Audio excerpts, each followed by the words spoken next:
अस्सलाम वालेकुम नाज़रीन, हमारे सुपिया सिंध वाई सही माया ज़ुएब ज़रदारी। नाज़रीन, अॼु के पॉडकास्ट में असां सां सैयद ज़ैन शाह साहब मौजूदु आहिनि, पाण सरबराह आहिनि सिंध यूनाइटेड पार्टी जा, ऐं उन्हनि सां पाण गुफ़्तगू कंदासीं सिंध जी जेका मौजूदा सियासी सूरत हाल आहे उनजे, ऐं सिंध में जेके मसइला आहिनि, जेके इशूज़ अॼुकल्ह हाईलाइटेड आहिनि, उन ते बि गुफ़्तगू कंदासीं। साईं जी पार्टी जो मौक़ुफ़ ऐं हू उन सां गॾोगॾु पाण हिन वक़्तु कहिड़े उन जदोजहद जे मरहले में आहिनि, या तहरीक जे कहिड़े मरहले में आहिनि, या आवामी राब्ता मुहिम जे कहिड़े सिलसिले में आहिनि। उन सां गॾोगॾु छाकाणि त फंक्शनल लीग ऐं उन सां जेके इतिहादी ॿियूं पार्टियूं आहिनि जेके GDA जी सूरत में साईं पाण बि उन सां गॾु आहे, त उनमें उन्हनि बि आवामी राब्ता मुहिम शुरू करे छॾी आहे। त छा उहो जेको ज़ैन शाह साहब पाण बि हाणे इन क़िस्म जी अवामी राब्ता मुहिम शुरू करणु पियो वञे, त इन ई मौज़ूअनि ते पाण गुफ़्तगू कंदासीं। शाह साहब, वॾी महिरबानी, तव्हां वक़्तु ॾिनो असांखे। पहिरीं त इहो ॿुधायो त हे वरी जेके जेको हिकिड़ो शुरू थी वियूं आहिनि शयूं सिंध जे अंदरि, अपोज़िशन जमायतूं अवामी राब्ता मुहिम शुरू कनि पियूं, वञनि पियूं, मुलाक़ातूं इस्लामाबाद में बि कनि पिया, पिंडी में बि कनि पिया, वरी हिते सिंध में बि मुख़्तलिफ़ हंधनि ते वञनि पिया।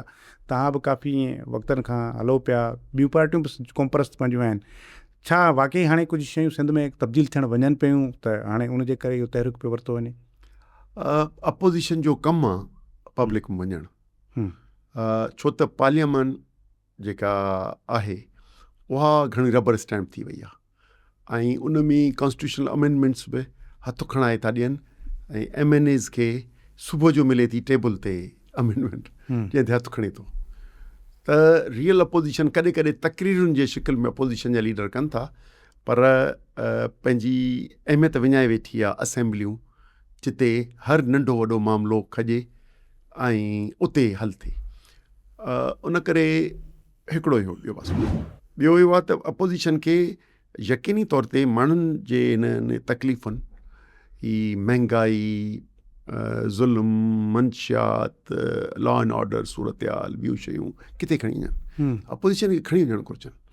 उन करे इहो लाज़िम आहे। ऐं पार्टियूं हिकिड़ियूं पार्टियूं आहिनि जेके ड्राइंग रूम पॉलिटिक्स कंदियूं हुयूं। ऐं सम्झो पियो उन्हनि रियलाइज़ कयो आहे त हाणे इहो ड्राइंग रूम वारी पॉलिटिक्स जेको 4-5 ॾहाका तव्हां हलाई उहा कान हलंदी, माण्हुनि ॾे वञिणो पवंदो। उन करे अपोज़िशन जो कमु वञिणो, पर हुननि नथे कयो, हाणे कनि पिया, इहो ख़ुशि आईंदा आहे। सुठी ॻाल्हि भाई। तव्हां हिनखे जॉइन कॾहिं था कयो, हिननि सां गॾिजी कॾहिं था निकिरो, या अलॻि अकेले ई सफ़र पिया कंदो? ॾिसो, तव्हां ऐं 4 सालनि खां सिंध यूनाइटेड पार्टी जी इंतिज़ामी तौर ते संभालिया पियो। जेकॾहिं तव्हांजे नज़र में हुजे, तव्हां पोइ 2-3 सालनि में तव्हां मूंखे वेठे कोन ॾिठो न, इंडिविजुअल त ॾिठो आहे, हुन सां गॾिजी चवां। उन करे ग्रैंड डेमोक्रेटिक अलाइंस सां असां पहिरीं गॾियल इलेक्शन्स 2024 जी कई। अॻे ईअं हिक ॿिए जी मदद करणु ही करणु अलॻि ॻाल्हि हुई, पर सिंध यूनाइटेड पार्टी हिसो थी GDA जो, ऐं पोइ GDA असांखे हिन में पाणी जी मूवमेंट में कंहिं हद ताईं सपोर्ट कई, या उन में गॾु हलिया। उन करे हर पार्टी पंहिंजे वाधारे लाइ कमु कंदी आहे। हींअर फंक्शनल लीग पंहिंजे वाधारे लाइ कमु करे थी, उन्हनि खे कुझु माण्हुनि जॉइन कयो आहे, ऐं एज़ अ अलाइंस जेकॾहिं हू ताक़तवर था थियनि, असीं सम्झूं पिया त अपोज़िशन ताक़तवर थी थिए, त सम्झो असीं ताक़तवर था थियूं। पर असांजा नज़रियात मुख़्तलिफ़ आहिनि, असांजी सोच मुख़्तलिफ़ आहे। उन करे असांजी अक्सरियत जेका मूवमेंट थिए थी उहा कहिड़े बि प्लेटफॉर्म तां थिए, पर उहा पंहिंजे पार्टीअ जी प्रोपेगेट करे थी, सिंध जे क़ौमी हक़नि जी ॻाल्हि करे थी, मुल्क जे आइन में थींदड़ नाइंसाफ़ियुनि जे ख़िलाफ़ु ॻाल्हि करे थी। उन करे Sindh united party grand democratic alliance सां इलेक्शन्स में गॾु बि रही आहे, उन खां पोइ बि उन में पाणीअ मूवमेंट में गॾु, पर असां तहरीक तहफ़ुज़ आइन पाकिस्तान जो बि हिसो आहियूं, सिंध यूनाइटेड पार्टी। असीं सम्झूं पिया त तहरीक तहफ़ुज़ आइन पाकिस्तान जे बुनियाद ते मुल्क में हिन 8 फरवरी 2024 ते थींदड़ इलेक्शन्स, जेका मजमूई तौर ते पाकिस्तान में वर्स्ट इलेक्शन हुई धांधली जे हिसाब सां, ऐं ख़ुसूसन कराची जी त वरी सूरत हाली ॿी हुई। पंजाब में आऊं हींअर घणो घुमियो आहियां, उन में बि ख़बर पई आहे त कराचीअ में त मौजूदा जेके हुकुमरान जमात आहे MQM ऐं पीपल्स पार्टी हिकिड़ी सीट कान कठी, 100% लूज़ कयूं। इहे सभु ऑफिसरनि वेही उन्हनि खे ठाहे ॾिनियूं आहिनि। त अहिड़े क़िस्म जी जाली इलेक्शन जे ज़रिए अहिड़ी मुल्की लेवल जूं कानून साज़ी करणु, मुल्क जी अदालतुनि खे पोइते करे छॾणु, सियासी जमायतुनि खे आज़ादु कमु करणु न ॾियणु। सिंध में 144 आहे, तव्हांखे ख़बर आहे, माना असीं जे जलसो करणु चाहियूं त असांखे चवंदा सोचो इतालिया, पाण वरी कंदा वरितनि रैलियूं जलसा जुलूस कंदा अथनि। यानी सियासत ते अमलनि पाबंदी आहे। हिते असांजा मोरो में वाक़े में 52 खां वधीक माण्हुनि ते मुलाक़ात बंदि आहे, केस जजिस नथा हलनि। त अहिड़े क़िस्म जे घुटियल माहौल में असांखे घण तरफ़ी जिदोजहद करणी पए थी। त मुल्की मामलनि ते TTAP सां गॾु, तहरीक तहफ़्फ़ुज़ पाकिस्तान सां गॾु असां मुल्क जे माण्हुनि खे गॾु करे ऐं मौजूदा जाली इलेक्शनी निज़ाम ऐं आइन में थींदड़ नाजाइज़ अमेंडमेंट इन असेंबली जाली असेंबली जे ज़रिए इन्हनि जे ख़ात्मो सियासी आज़ादी लाइ हिकिड़ो प्लेटफॉर्म था करियूं। सिंध एक्शन कमेटी जे प्लेटफॉर्म तां असीं सिंध जे मामलनि ते अलर्ट आहियूं, हर वक़्तु उन लाइ रहूं था त जीअं सिंध जे मामलनि में थींदड़ जेको पाकिस्तान पीपल्स पार्टी जी हुकुमरान जमात जेका सिंध जो सौदो करे पई वञे, ज़मीनुनि जो, पाणीअ जो, सामूंडी पट्टीअ जो, मादनियात जो, त उन्हनि शयुनि खे माण्हुनि जे अॻियां एक्सपोज़ करियूं, उहो कंदा था रहूं। ईअं ग्रैंड डेमोक्रेटिक अलाइंस जे प्लेटफॉर्म तां बि जेकॾहिं इलेक्शन्स थियूं या को नेशनल इशू ते को गॾियल थियो त कंदासूं। बाक़ी हिन वक़्त ते असांजी तरजीह सिंध यूनाइटेड पार्टी जी पंहिंजी तंज़ीम ऐं ईंदड़ लोकल बॉडीज़ उहे टारगेट्स आहिनि। उन में माना इहो थी सघे थो तव्हां अकेले पंहिंजी पार्टी जी बुनियाद ते विड़ो GDA सां गॾिजी या उनजी इतिहाद जो हिसो थी करे न विड़ो, सीट एडजस्टमेंट थी सघे थी, माना ईअं था चओ था? ॾिसो, बल्दियाती इलेक्शंस जेके आहिनि 2022 में थियूं, सिंध यूनाइटेड पार्टी अकेले सर वड़ियूं, पर 2024 जी जनरल इलेक्शंस जेका आहे सा असां GDA सां गॾिजी वड़ी। त जेको माहौल हूंदो हिन वक़्त त आहियूं असीं उन्हनि सां अलाइंस में, त आया इहो अलाइंस वधीक ताक़तवर थो थिए रहे थो त उन वक़्तु ते फ़ैसिलो कंदासूं। हिन वक़्तु ते असीं पार्टी प्रोग्राम सिंध सां थींदड़ ज़्यादतियूं ऐं मुल्की आइन सां थींदड़ छेड़छाड़ ऐं तर्ज़े हुकुमरानी पार्लियामानी सिस्टम खे यूनिटी फॉर्म ऑफ गवर्नमेंट ॾे करण जी जेके आइनी तरमीमूं आहिनि, इन्हनि जे ख़िलाफ़ु असीं हींअर राय आमा पिया ठाहियूं ऐं सॼी सिंध मालियूं पिया। अच्छा शाह साहिब, हिकिड़ी शइ त सिंध जे अंदरि जॾहिं खोड़ दफ़ा ईअं बि थियो आहे त अपोज़िशन खे, मतिलबु जेके बि पार्टियूं आहिनि उन्हनि खे कुझु हालतुनि पाण बि ॾाढा ज़बरदस्त मौक़िया ठाहे ॾिना था। जीअं बीटे निज़ाम खां पोइ सिंध जो हिकिड़ो जेको सॼो मूड मटिजी वियो हुयो ऐं उन वक़्तु लॻो पियो त शायदि 13 वारा नतीजा जेके आहिनि से उहे त शायदि ॿिया हूंदा। वरी उन खां पोइ बि ईअं हिकु त हाणे जीअं केनाल नारो इशू हुयो, सिंध जो ॼण त हिकु सफ़ा ईअं अलॻि कर मोड़े बीह रही। बिल्कुलु ठीकु थिए छा माना फॉल्ट किथे आहे अपोज़िशन में, जो वरी उन सॼे माहौल खे पाण हथ मां विञाए थी विहे ऐं पोइ वरी पीपल्स पार्टी जे फेवर में शयूं हली थियूं वञनि? ठीकु आहे, मुंहिंजी पंहिंजी हाणे जेके वेझा 10 साल आहिनि इन्हनि जी 12 सालनि जी ॻाल्हि करियां, इन में जेको हींअर पाकिस्तान पीपल्स पार्टी जंहिंजो पुराणो बेस बि आहे, इलेक्ट्रल बेस बि आहे ऐं पार्टीअ जा हिकिड़ा नेटवर्किंग बि आहे, उहा सुठी आहे ख़राबु आहे उन ते नथा हलूं, उन सां असीं एग्री कोन था करियूं, पर बेस बि हो। पर हिन वक़्त ते 2008 खां वठी जेका हुकुमरानी आहे, 2007 में जेके बेनज़ीर मुशर्रफ ठाह थिया, उन में उन खां पोइ बेनज़ीर जो हादसो थियो, उहो ॾुखाईंदड़ हो जेको थियो, पर जेके न बि थिया त 8 में मुशर्रफ ऐं बेनज़ीर खे अचिणो हो। अच्छा, ऐं उन खां पोइ ही जेके तव्हांखे ॿिटो बल्दियाती निज़ाम, माना मौजूदा सूबनि जी खे पहिरीं इंतिज़ामी तौर ते विरायो, पोइ जाग्राफ़ी तौर ते विरायो, इन जा वसाइल जेके आहिनि इहे माना यूनिटी फॉर्म ऑफ गवर्नमेंट थी वञे ऐं सेंट्रल कंट्रोल थिए। हाणे इहे सभु उन जा हिसो आहिनि, तंहिंजे करे हिननि खे पावर में बि रखिजे थो ऐं हेतिरी बेईमानी ऐं नाक़िस इनएफिशिएंट एंड करप्ट गवर्नमेंट खे सपोर्ट इस्टेब्लिशमेंट जी आहे, जेका हुननि तां एहतिसाब जो कॾहिं कॾहिं उहो ॾेखारींदा अथनि झंडो, बाक़ी उन्हनि सां भाङे भाईवार उन्हनि जा जेके चङा मुड़ुस आहिनि उन भाङे भाईवार थी गॾिजी खाइनि था ऐं हिननि खे रिआयत था ॾियनि त हीअ जेके क़ौमी सौदा आहिनि, जंहिंमें ख़ुसूसन सिंध जी 270 किलोमीटर सामूंडी पट्टी ऐं सिंधूअ जो पाणी ऐं ज़मीनूं, इहे सभु उहे शयूं आहिनि जंहिंमें river in forest, coastal forest, इहो सॼो ऑलमोस्ट ॾेई चुका आहिनि ऐं इन सौदे जे एवज़ ही पार्टी ॿीहारे वेठा। उनखे तव्हांखे जेको हिकिड़ी ॻाल्हि त चयो, पाकिस्तान जी इलेक्शनी सिस्टम जी हिकिड़ी सितम ज़रीफ़ी आहे, त जेको तव्हांखे नज़र थो अचे ईअं आहे, ईअं हूंदो न आहे। पर्दे पुठियां ॿियो हूंदो आहे। तव्हांखे 24 में ख़बर हुई, 18 में ख़बर हुई, 13 में ख़बर हुई, 8 में ख़बर हुई त ईंदड़ गवर्नमेंट कंहिंजी ठहे, साल अॻे छो माना पहिरीं ठहंदी आहे, पोइ इलेक्शन थींदी आहे, पोइ इलेक्शन थींदी आहे। उन करे अञा ताईं हिननि जो सितारो मथे आहे, छो त सिंध जो सौदो हले पियो। जॾहिं टपड़ खपाए पूरा कंदा, पोइ जिन धारे दलाल या गद्दारनि सां थींदो आहे, ऐं उन्हनि जो फ्यूचर ई पियो ॾिसो। न पोइ हीअ जेको 28वीं तरमीम जी ॻाल्हि पिया था कनि, मतिलबु छा ई वाक़ई 28वीं तरमीम का अचे पई हिन महिल सां, या वरी पीपल्स पार्टी खे जॾहिं कंहिं ॿिए मामले ते ॾंडो ईंदो आहे त पोइ वरी अहिड़े क़िस्म जी शयूं करे पोइ थोरो कोशिशि कंदी आहे त अवामी हमदर्दियूं हासिलु कजनि? आहे छा कुझु? ॾिसो, तरमीमूं त थींदियूं रहंदियूं आहिनि, ऐं 28वीं तरमीम में मसौदो छा आहे त ॻाल्हायूं। अञा त अहिड़ी शइ आहे, हाणे रुगो ख़दशनि ते पिया ॻाल्हायूं त लोकल गवर्नमेंट जो निज़ाम में सभु खाता था ॾेई छॾीनि, ऐं 3rd tier जेको आहे उनजे ज़रिए सेंट्रलाइज़ 1 यूनिट फॉर्म ऑफ गवर्नमेंट हले, या इंतिज़ामी तौर ते फेडरल टेरिटरी थी वञे कराची या ॿिया, इहे सभु ख़बरूं आहिनि। 2 पाणीअ जा मनसूबा पोएं साल मावराए आइन असांजे सदर साहब इनिशिएट कराए छॾिया, जेको 8 जुलाई 2024 जो थिए थो, जंहिंजा मिनट्स आउट थिया, जंहिंजे ख़िलाफ़ मूवमेंट हली। हिन अॼु ताईं बि डिनाए था कनि, वरी त असां भले डिनाए कनि, पर उन मीटिंग जा मिनट्स आहिनि को त पाणी ईअं ॾेई छॾियो।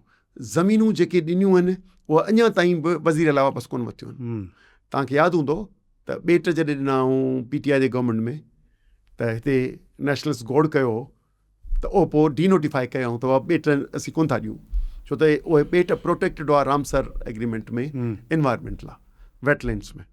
त ही 18वीं तरमीम जेका मजमूई तौर ते मुल्क जे उन वक़्त ते पाकिस्तान पीपल्स पार्टी, नून league, ANP, national party, BNP, खोड़ जमायतूं जिन जो गॾियल हिकिड़े मुसौदे सां 18वीं तरमीम आई त प्रोविंशियल ऑटोनॉमी खे एड्रेस कजे। उन जो हिन वक़्त ते 18, हींअर 27 जेके तरमीमूं आयूं 9, उन्हनि में अध खां मथे कारो मुंहुं थी चुको आहे, ख़तमु थी चुकियो आहे। जॾहिं वसाइल विया हलिया, ॿियो 18वीं तरमीम हूं जेके मिनिस्ट्रियूं हुयूं डिवॉल्व करणियूं, त उहे 17 मिनिस्ट्रियूं डिवॉल्व कोन थियूं, उहे वापसि अचनि न, ॿिए नाले सां वरी बरक़रार रहियूं। न सिर्फ़ु एतिरो, पर हाणे जेके प्रोविंशियल सब्जेक्ट आहे उन्हनि जूं अथॉरिटीज़ ठही वियूं, ऐं उहे हिन पीपल्स पार्टी गवर्नमेंट ठाहे ॾियूं। तव्हां कोस्टल डेवलपमेंट अथॉरिटी, कोल, सिंध कोल अथॉरिटी माना मिल्कियत तव्हांजी आहे, पर हिकु उनजी ऑफिस इस्लामाबाद हूंदी, ऐं उनजो हेड जेको MD हूंदो सो ॿाहिरियों हूंदो, को ऑफिसर हूंदो। त उन करे ही जेके हिननि ॾोह कया आहिनि, उन्हनि ते पर्दो हुजण लाइ असीं 18वीं तरमीम न, 18 में बचियो छा आहे? 17 मिनिस्ट्रियूं जेके 2011 में फ़ैसिलो थियो आहे, डिवॉल्व न थियूं आहिनि, ऐं तव्हांखे हिकिड़ो हिसो मिलियो मिल्कियत जो। छा मां जेके अच्छा कोल जेको हो सो प्रोविंशियल सब्जेक्ट हो, अथॉरिटी ठाहे उन मां हाणे तव्हां उन मां सिर्फ़ु हिसो था वठो कमाईअ मां। अॻे मालिक हो, हाणे 50% हिसेदार मर्कज़, यानी कोल तव्हां ॾेई छॾियो। त उन करे जेका हिकिड़ा असेट्स ॾेई छॾिया, ॿी हुई इहा असांजो नाणो। हाणे नाणे में जेका डिवीज़न हुई हिननि में NFC में 7वीं अवॉर्ड में, उहा इहा हुई त उन मुताबिक़ 57.5 आहे प्रोविंसिस जो, ऐं 42.5 आहे मर्कज़ जो। इहो आहे फॉर्मूलो। हाणे उहा डिवीज़न बि पेट्रोलियम डेवलपमेंट लेवी खां पोइ ख़तमु छेड़जी वई। हाणे 12 ट्रिलियन 12 पदम जॾहिं विरहाइजणा आहिनि त 52 पंजाब खे मिलणा आहिनि, 24 24.5 सिंध खे मिलणा आहिनि, ऐं 14 मिलणा आहिनि KP खे, ऐं 9 मिलणा आहिनि बलोचिस्तान खे। हाणे इहा डिवीज़न जेका आहे, इन मां जेॾीमहिल तव्हां 12 मां कढी छॾी पेट्रोलियम डेवलपमेंट लेवी, हाणे वरी ॿियो कढण वारा आहिनि। इहो वरी ॿुधाए छॾियां छा, इहो हींअर नओं रिफॉर्म अचण जो आहे। चवनि था त जेको इनकम सपोर्ट प्रोग्राम आहे, उनखे बि सूबा खणी वञे, उहो पंहिंजे हिसे मां ॾियनि पाण, माना हिकिड़ो वरी ॿियो पदम या हिकिड़ो वधीक ट्रिलियन घटिबो त जॾहिं 12 ट्रिलियन विराइबा त सिंध जे हिसे में 2 ट्रिलियन ईंदा, 2 पदम ईंदा। हाणे हू 12 जे बजाए ख़ुदि 9.5 थी वेंदो, उन मां ख़ुदि पोइ सिंध जी ॾिसो जेका डेवलपमेंट बजट ठहे थी उहा 1 ट्रिलियन खां थोरो घटि थी ठहे लॻभॻि, ऐं बाक़ी एडमिनिस्ट्रेटिव थी थिए। हाणे जेकॾहिं जेका 2 खां मथे मिले थी उहा जेकॾहिं मिलंदी वञी 1 ट्रिलियन में न मिलंदी, 1.5 ट्रिलियन मिलंदी त सिंध जी डेवलपमेंट, त उन करे तव्हांजे सुवाल ते वरी वापसि अचां, डेग थी वई त हिननि जो जेके गुनाह कया अथनि 2022 खां वठी 2026 ताईं जेके आईन में तरमीमूं ऐं 18 तरमीम अमलनि ख़राबु करे छॾी अथनि। हिकु ॿियो 18 सालनि जी गवर्नमेंट में जंहिं नमूने सां हिननि करप्शन, बेईमानी, नाअहली ऐं कई आहे, या अञा ताईं 2 हथनि सां लुटीनि पिया करप्ट कामोरनि सां गॾिजी, उन में राय आमा इंतिहाई ख़राबु हिननि जे बारे में ठहियलु। असां आउं माण्हुनि में रहंदड़ माण्हू आहियां, ऐं ख़ासि में ड्राइंग रूम पॉलिटिक्स मूंखे ईंदी कान्हे, मूंखे ईंदी सिर्फ़ु पब्लिक स्ट्रीट पॉलिटिक्स आहे। उन करे स्ट्रीट ते रहण वारो माण्हू आहियां, हुन लाइ राय आमा ख़राबु आहे। उन राय आमा में हिकिड़ो पहलवान थियण था चाहिनि या वरी मासूम थियण था चाहिनि, सो उन मासूमियत खे एक्सपोज़ कजे। 28 तरमीम खे जेको घणो पिया चवनि उन में पिया दिफ़ा कनि। बाक़ी असां ज़रूरु इन्हनि ते अखि ज़रूरु आहे, छो त माज़ीअ खां वठी यूनिटी फॉर्म ऑफ गवर्नमेंट, सूबा ख़तमु या सूबा कमज़ोर, बल्दियाती इलेक्शन जे ज़रिए और बल्दियाती डेवलपमेंट सॼी बल्दियात खे ॾेई छॾियो, सूबो हिकिड़ी पोस्ट ऑफिस थिए ऐं मर्कज़ वटि सॼी सभु खाता हुजनि। इहो हिकिड़ो मेंटेलिटी मर्कज़ परस सियासतदाननि जी, पीपुल्स पार्टी, नून लीग, काफ लीग, जेके बि हुजनि, PTI, हुननि जो नज़रियो इहो आहे त इन मेंटेलिटी खे असांखे थ्रेट आहे। जेकॾहिं अहिड़े क़िस्म जो इनखे चइबो ॿिठो बल्दियाती निज़ाम खे सादे लफ़्ज़नि में इहो आहे, आणण जा ख़दशा आहिनि जेके 28 आहिनि तरमीमूं। उन लाइ मूं कुझु मोहरा ॾिठा आहिनि जेके अपोज़िशन जा बि, त उन ते कमु कनि पिया ऐं राय आमा ठाहिण जी कोशिशि पिया कनि। कॾहिं के सहाफ़ी था अचनि, कॾहिं के एक्स पॉलिटिशियंस था अचनि त 1 तरमीम आवाम के लिए, माना इहो बल्दियात खे ऐं फितनूं फैलाइण जी कोशिशि पिया कनि।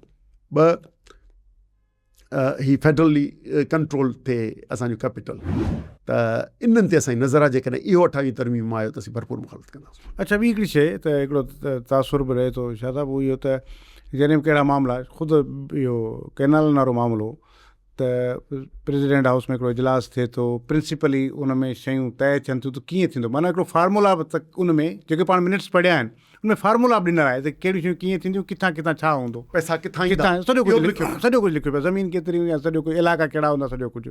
पर पीपुल्स पार्टी डिनाए कंदी रही, पोइ ॾिठे त हाणे माहौल ॻिची में थो पवे, त पोइ पाण बि निकिती ऐं ॿिया खोड़ सारियूं धुरियूं बि निकितियूं, वकील बि आख़िरी धरणो हणी वेही रहिया। त किथे ईअं बि थींदो आहे त पीपुल्स पार्टी क़ौमपरस्तनि जे या जेके ॿी जेका उन्हनि जी जदोजहद खे थ्रेट तौरु पेश करे पंहिंजो जेको न कमु कढी वेंदी आहे। इहो बि थिए थो ईअं त भई हाणे ठीकु आहे, हे निकितल आहे न, जेकॾहिं तव्हां असांखे हटाईंदो त पोइ हुकूमत इन्हनि वटि अची वेंदी, पोइ त तव्हांजो पेर बि न लॻंदो। ईअं थिए थो कंहिं हद ताईं ठीकु आहे, पर मामिलो इहो आहे त हिननि जो एज़ अ पार्टी या फ़र्द ईअं ई रहियो। ऐं तव्हांखे थोरी तारीख़ ॿुधायां, अगरि चओ त पाणी वारी तहरीक में हिननि जा वज़ीर आला सभिनी डिनाए पियो त कुझु थिए ई कोन पियो, सभु कूड़ा।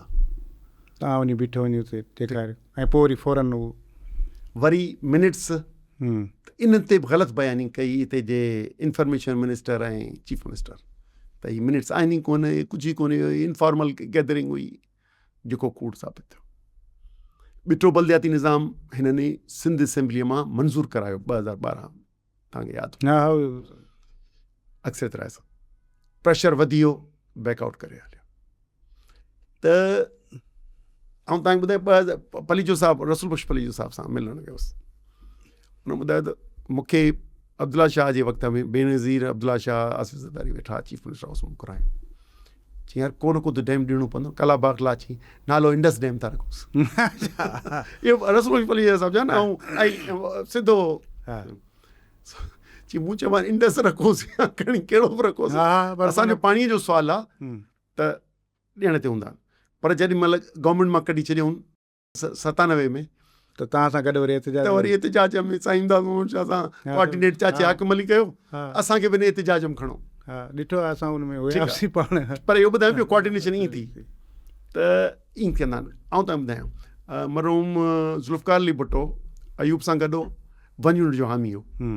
जॾहिं 1 यूनिट जी तहरीक साईं GM सैद, गफ़ार ख़ान ऐं ॿिया नेशनल बलोच नेशनलिस्ट ॿियनि जंहिं महिल ख़तमु कराई त वरी आख़िर में अची बीह रहियो त बाबा आऊं तव्हां सां गॾु। ऐं तव्हांखे ॿुधायां वरी मरहूम सर शाहनवाज़ जो 2022-23 में ग़ुलाम मोहम्मद भुरगड़ी बैरिस्टर हो, उन सिंध जी अलहदी या हरचंद भाई विश्वनाथ उन्हनि सिंध जी सूबे जी बहाली जी कई भई।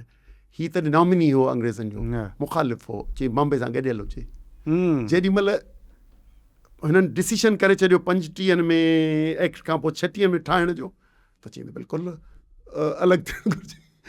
त छाजो जेका वॾी इस्टेब्लिशमेंट जेका हूंदी आहे उहा जेॾी महिल फ़ैसिलो कंदी आहे, फ़ैसिलो बैकआउट करण जो, ओॾी महिल हुनजे पारां हा थींदी आहे, न त नक जा पका आहिनि ऐं फिरंदे देरि कोन था कनि। हा उन सां गॾु अच्छा ॿी हिकिड़ी शइ ज़ाहिर आहे, ॾिसो न माना हिकिड़ो त उहो ई त जेकॾहिं तव्हां मीडिया ते या आमतौर ते सियासी जेके तहरीकूं हलाइनि थियूं उहे जेकॾहिं इन्हनि जी बैड गवर्नेंस ते शयूं ॾिसंदा त हाणे ज़ोर पकड़नि थियूं त पोइ अहिड़नि मामलनि खे खणी अची शील्ड तौरु इस्तेमालु कयो वेंदो आहे।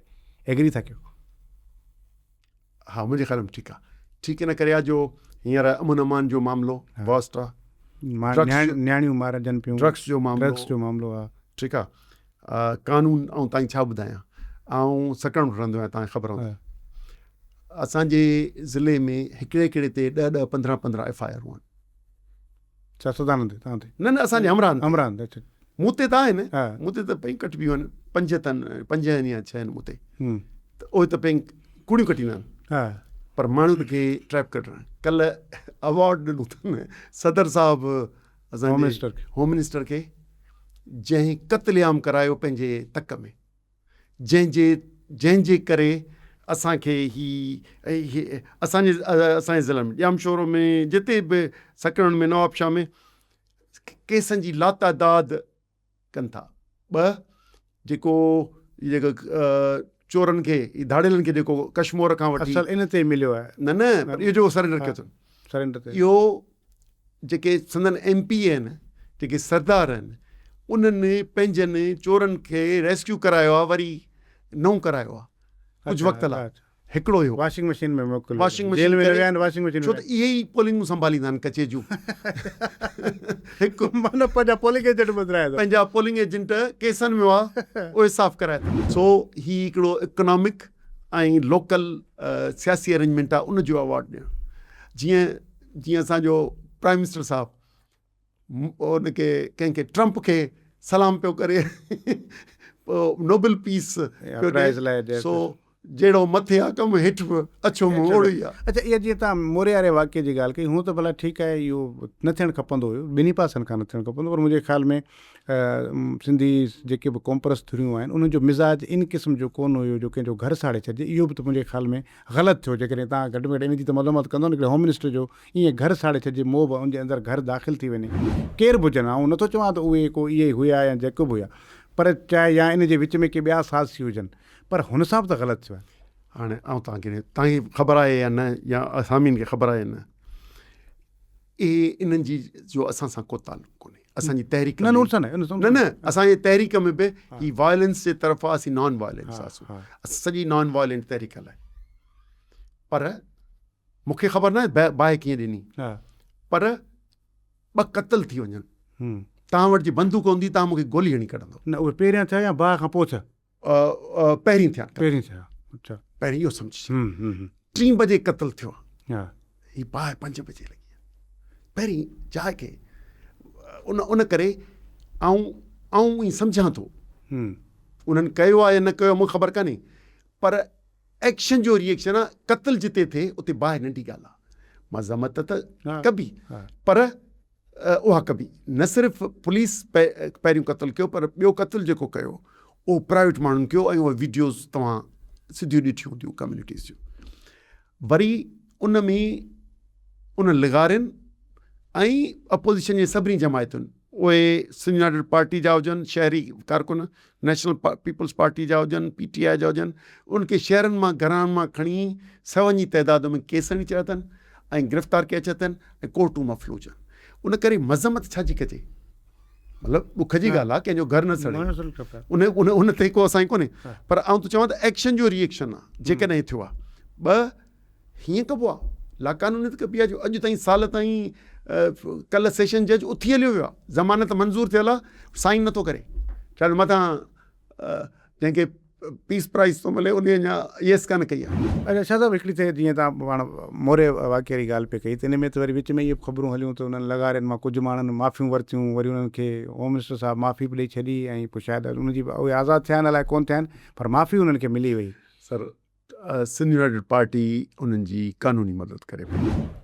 माफ़ियूं छा थियूं, कातिल माफ़ कंदो या मक़तूल माफ़ कंदो? तव्हां पाण राजूणीअ में मक़तूल माफ़ी ॾींदो न ख़ुदा। उन करे यकीनी तौर ते वॾेरा उन्हनि जी कम्यूनिटी जा बि सरकार सां।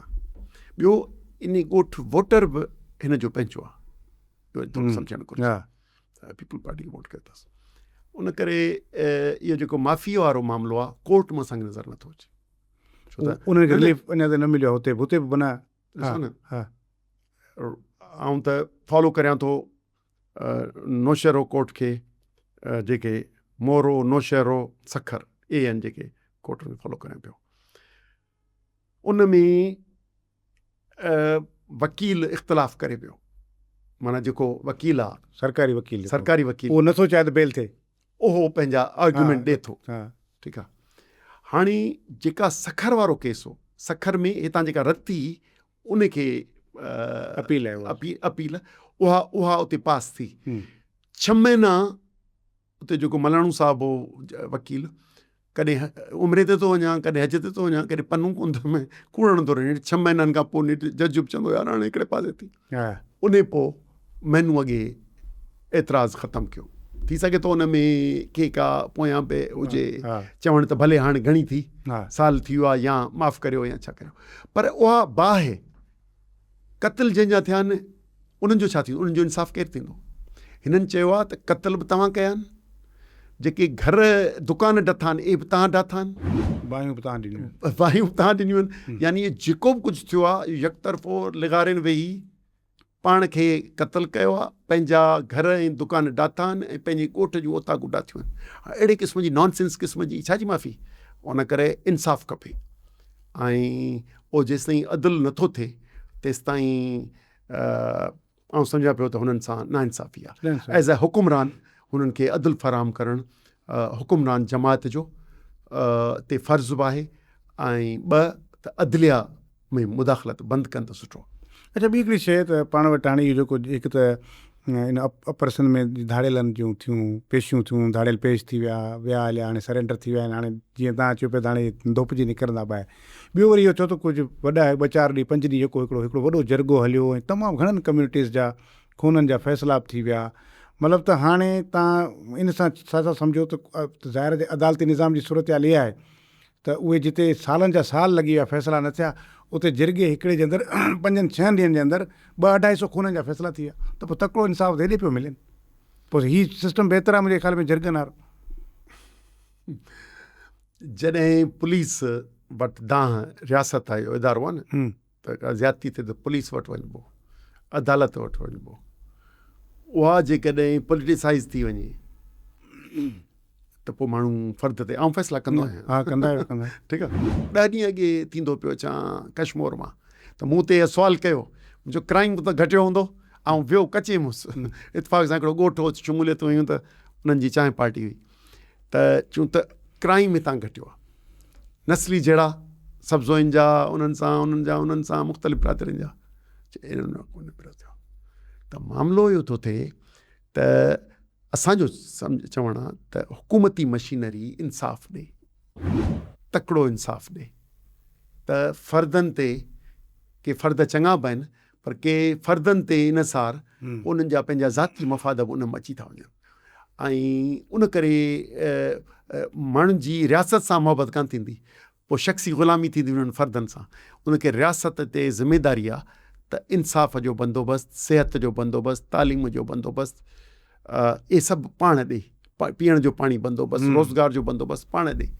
इन्हनि जे मोहताज MPA MNA सरदारनि पीरनि जो मोहताजी ख़तमु कराए रियासत सां मुहबत थिए, न त रियासत में जंहिंमें आइनी निज़ाम बि न हूंदो, अदालती निज़ाम बि न हूंदो ऐं उन जा फोर्स लॉ एनफोर्सिंग एजेंसीज़ अमन अमान बि न करे सघंदियूं, माण्हुनि जी दिलचस्पी कान रहंदी ऐं को बि का साज़िश त रियासत ई लुड़ी वेंदी। सही आहे। अच्छा, ॿी हिकिड़ी शइ त सिंध में इहो बि थींदो आहे त भई जेकी पीपल्स पार्टी जा अपोज़िशन आहे ख़ासि तौर ते कॉम्प्रेस, त उन्हनि खे वोट त मिलनि कोन था, बसि पोइ उनजे करे बसि मिड़े इहो कुझु ॾींहुं सिस्टम हलंदो आहे। हिकिड़ो त माना त वाक़ई इहो आहे त कॉम्प्रेस धुरियूं बजाए पंहिंजे पाण खे हिन वक़्त ताईं बि स्ट्रीट पार्टी तौरु ई साबित करे सघियूं आहिनि, को वॾी फोर्स माना हिकिड़ी मुतबादिल फोर्स पॉलिटिकल फोर्स तौरु न मञाए सघियूं आहिनि। इन में ख़ुदि तव्हां पाण कॉम्प्रेस क़यादत खे केतिरो ज़िम्मेवार था सम्झो? ॾिसो, हिकिड़ो पासो हो GSN जो जेको 30 साल इलेक्शन्स कोन सुठा, अञा बि GSN जूं फैक्शन्स जेके न असां उन मां निकितल जेके ऐं 2013 खां वठी इलेक्शन्स में सुठनि या सिंध यूनाइटेड पार्टी साईं जलाल शाह ठाही त उहा हिसो वठे थी। हिकिड़ो पासो हुयो त इन मां आउट हुआसीं उन पासे। ॿी ॻाल्हि ॿुधाए छॾियां, उहे पार्टियूं जेको इलेक्शन निज़ाम आहे एॾो ट्रैप्ड आहे जो कम्युनिस्ट हुजनि, कॉम्प्रेस हुजनि या वींदे आइडियलिस्ट हुजनि, मर्कज़ परस्त हुजनि, उहे पिया घुमंदा आहिनि। असगर ख़ान जीअरो हली हली थकिजी पियो, असीं पंहिंजी विड़ी अवाम जे ज़रिए जाइ पंहिंजी ठाहींदासूं। मिसाल ॻाल्हि, हिन वक़्त ते असां वटि मिसाल सिंध यूनाइटेड पार्टी हिकिड़ो टाउन आहे, 7 यूनियन काउंसिलूं आहिनि ऐं ॿुधाए 80 खनि काउंसलर आहिनि। इहा आहे 2022 जी। इनशाला जेकॾहिं 2026 में थी थिए इन खां चवणा हूंदासीं। उन करे असां पंहिंजा रूट सेठा खां वरिता आहिनि, मथां खां नथा अचनि ॾियनि, को मसइलो कोन्हे। असीं माण्हुनि में रहूं था ऐं माण्हुनि जे दिलनि में रहूं था ऐं माण्हूअ सां मोहबत। जेतिरी लेवल ते पावर बि अची माण्हुनि जी सर्व कजे ऐं उहो ई रोल मॉडल थी सघे थो न। अॻियां खे ॿुधायो भई तव्हांजो चेयरमैन यूनियन काउंसिल जो या टाउन कमेटी जो अॻियां माण्हुनि खे ॿुधाए त ॾिसो मुंहिंजे में हे कमु थो थिए, तव्हां में बि थियणु खपे। त इहो हिकिड़ो सुठो कॉम्पिटिशन बि आहे, पर इहो इहा हिकिड़ी एक्सरसाइज़ थकाईंदड़ बि आहे, वरी थकाईंदड़ एक्सरसाइज़ आहे। क़ौम जे महरूमीअ जी, ग़ुलामीअ जी, उन मां निजात थकाईंदड़ त थींदी न। उन करे कुर्बानी ज़रूरत पए, मुस्तक़िल मिज़ाजी जी। ॿियो, तकिड़े नतीजे जी न, तव्हां फ़र्ज़ अदायगी करियो, पोइ अॻियां उन जो बेनिफिट भले खाइनि। हीअ असांजा घणो करे कॉम्प्रेस बि ॿियनि वांगुरु या कम्युनिस्ट बि थकिजी पवंदा आहिनि, पोइ वरी का न का छा चइबो आहे एडवाइज़री या स्पेशल असिस्टेंट ई वठी ऐं पोइ वरी चवंदा आहिनि हाणे घणो थियो, हाणे अचो त ज़ात लाइ करियूं। ज़ात खां पार निकिरो, पंहिंजे वतन लाइ हलो। वतन जा माण्हू तव्हांखे कुल्हनि ते बि खणंदा ऐं तव्हांखे फतियूं ॾियारींदा। ज़ैन शाह साहब, वॾी महिरबानी, तव्हां वक़्तु ॾिनो। Thank U very much.